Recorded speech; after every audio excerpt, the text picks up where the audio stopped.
नमस्कार शेतकरी मित्रांनो, विघ्न अर्थ ॲग्रोमध्ये आपलं स्वागत आहे। आपण दररोज नवीन काहीतरी जुगाड घेऊन येत असतो। त्याचप्रमाणे आज आपण जे काही घेऊन आलोय छोट्या ट्रॅक्टरसाठी 300 लिटरचं जे काही मॉडेल घेऊन आलोय, तुम्ही बघू शकता ती 300 लिटरचं मॉडेल आहे। आपण जे काही म्हणजे काय होतं, छोट्या ट्रॅक्टरला जर का आपण 500 लिटरचं मॉडेल जर का वापरलं तर काय होतं, ट्रॅक्टर उचलण्याचे प्रॉब्लेम येतात। त्यानंतर जास्त चिखलात वगैरे गेलं तर ट्रॅक्टर अटकण्याचे प्रॉब्लेम येतात। त्यामुळे आपण यामध्ये छोट्या ट्रॅक्टरसाठी 300 लिटरचं मॉडेल आणलंय, म्हणजे 45 HP ला वापरू शकतात किंवा त्यापेक्षा 27 HP पेक्षा लहान असेल तर त्या मॉडेलला आपण यामध्ये 300 लिटरचं मॉडेल वापरू शकतो। हे जे काही मॉडेल आहे यामध्ये आपण 300 लिटरची टँक दिलेली आहे। या टँकमध्ये आपण जे काही फवारण्यासाठी म्हणजे काय होतं, पाणी कमी असल्यामुळे व्यवस्थितरित्या आपण ट्रॅक्टर कुठेही घेऊन जाऊ शकतो।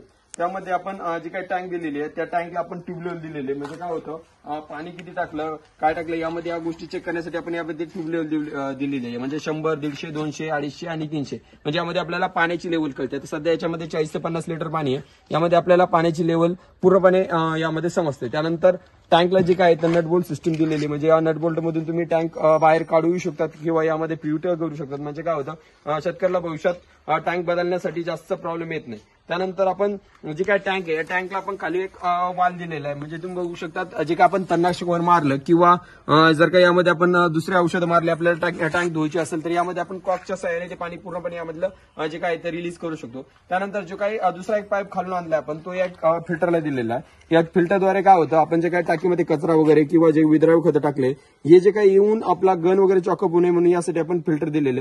हे फिल्टर आपण खोलून यामधला घाणही साफ करू शकतो, म्हणजे आपण या फिल्टरला खाली एक नट दिलेले खोलून आपण यामधले पूर्ण म्हणजे काही कचरा वगैरे तो काढू शकतो। त्यानंतर दुसरा पाईप आपण एसटीपी पंपला दिलेला आहे।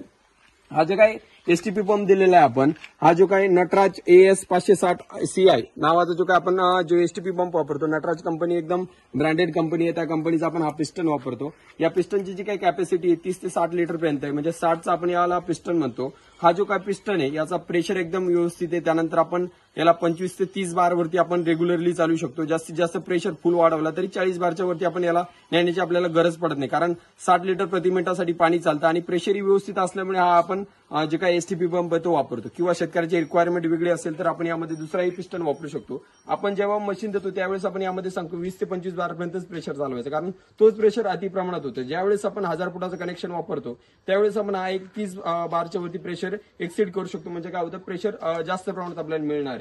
आपण यावरती 2 गणी अटॅच करू शकतो। त्यानंतर आपण जे काही रिटर्न मध्ये जे काही पाणी दिलंय ते आपण टँक मध्ये दिलेलं आहे, म्हणजे काय होतं, जे काही एक्स्ट्रा पाणी असतं आपण ज्यावेळेस प्रेशर 20 ते 30 बारावरती चालवतो तर पाणी जास्त प्रमाणात येतं, तर आपण हे टँक मध्ये सोडलेलं आहे। म्हणजे काय होतं, तुमचं जे काही रिटर्न पाणी यामध्ये टँक मध्ये टाकल्यामुळे तुमचं पाणी ढवळल्या पण जातं आणि औषध पूर्णपणे मिक्स होतं। त्यानंतर या पिस्टनला जे काय तर 3 वाल दिलेले आहेत, म्हणजे तुम्ही एक जे काय आपण ऑटो फिलरसाठी हा पाईप जो काही वाल वापरणार आहे, त्यानंतर एक वाल तुमचा एक्स्ट्रा जर का तुम्हाला धुण्यासाठी वगैरे किंवा दुसरा पाईप जोडायचा असेल त्यामध्ये आपण हे कनेक्शन करू शकतो। पूर्णपणे नटराजची ब्रँडिंग येते तुम्हाला, जे काही गेज पण येतो हा नटराजचा येतो। त्यानंतर बाकीचे सगळे पार्ट नटराजचे, म्हणजे ब्रँडेड जे काही आपण पिस्टन वापरतो तो ब्रँडेड आहे पूर्णपणे।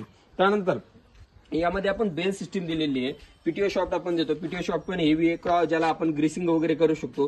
त्यानंतर ही जी काही बेल सिस्टीम दिलेली आहे यामध्ये आपण एक नट दिलेला आहे। हा नट टाईट केल्यानंतर तुमचा बेल्ट जे काय तो पूर्णपणे टाईट होतो। म्हणजे शेतकऱ्यांचा प्रॉब्लेम काय असतो, जास्त प्रेशरवरती चालवल्यानंतर बेल्ट जे काही लूज होतात, हे लूज होण्यासाठी आपण यामध्ये एक नट दिलेला आहे। हा नट टाईट केल्यानंतर तुमचे बेल्ट पूर्णपणे टाईट असतात। त्यानंतर याला होल ऍडजस्टमेंट दिलेली आहे। आता सध्या आपण 66चा बेल्ट टाकला, यामध्ये 70 पर्यंत तुम्ही बेल्ट वापरू शकता, कोणताही बेल्ट आणून यामध्ये ऍडजस्टमेंट दिलेली आहे। त्यानंतर जे काही पाईपसाठी आपण सिस्टीम दिलेली ही पण आपण पूर्णपणे कोल यामध्ये आपण जे काही बेरिंग वगैरे वापरतो सगळ्या ब्रँडेड बेरिंग वापरतो, म्हणजे तुम्ही कोणतेही जे काही बेरिंग वगैरे खराब झाले तर भविष्यात बदलण्यासाठी तुम्हाला सोपं जातं।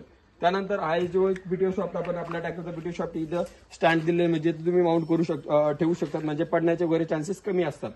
त्यानंतर यामध्ये आपण जे काही सिस्टीम दिलेली आहे ऑटो रिवाइंडिंग सिस्टीम दिलेली, यामध्ये तुम्ही 1000 फुटाचा पाईप जे काही राऊंड करून ठेवू शकता। आता शेतकऱ्याची जी काही आपल्याला रिक्वायरमेंट होती 100 मीटर पाईपची होती, आणि आपण पाईप देतो ब्रँडेड पाईप देतो, जैन कंपनीचा पाईप देतो, दुसऱ्या कंपनीचे पाईप आपण वापरत नाही। शेतकऱ्याची जर का रिक्वायरमेंट दुसरी असेल, फिनोलेक्स किंवा कोणतीही वेगळी असेल तर आपण तो